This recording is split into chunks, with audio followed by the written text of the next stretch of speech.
Aïcha, Wadi Ad-Dawassir, 457 km de spécial, du sable et des dunes qui se dressent devant le BRX Hunter de Nani Roma. C'est la première fois qu'il fait une étape aussi longue de 457 km. Pas de soucis techniques. Roma a déclaré à l'arrivée, le résultat ne montre pas à quel point ce fut une journée positive. Nani Roma un peu loin au général pour le moment.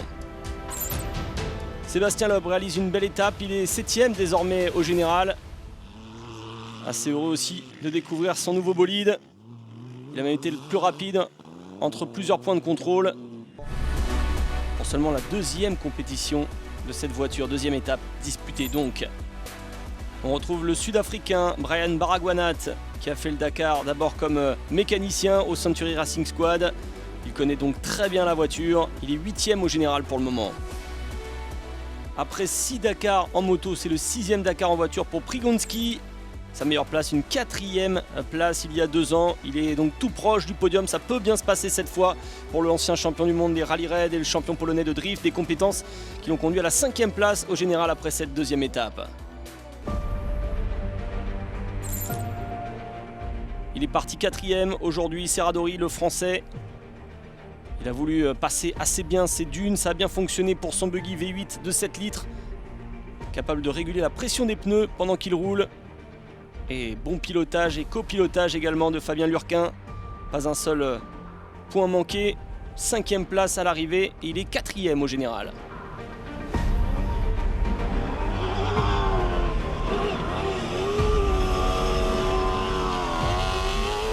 On retrouve la Toyota de Yazid Al-Raji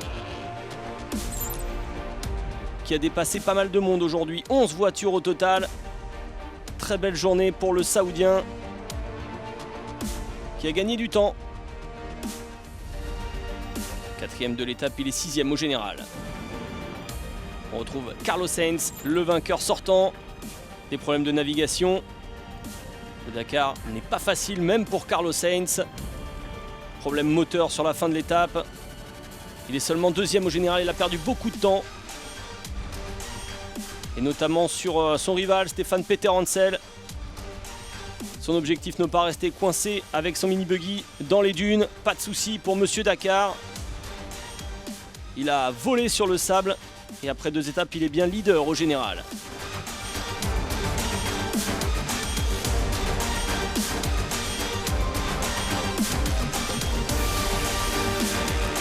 Et l'homme du jour, c'est bien sûr Nasser Al-Attiyah.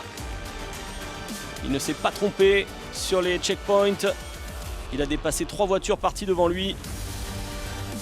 Il était le plus rapide dans cette étape pour gagner près de 2 minutes et demie sur Peter Hansel. Il est remonté à la 3e place au général.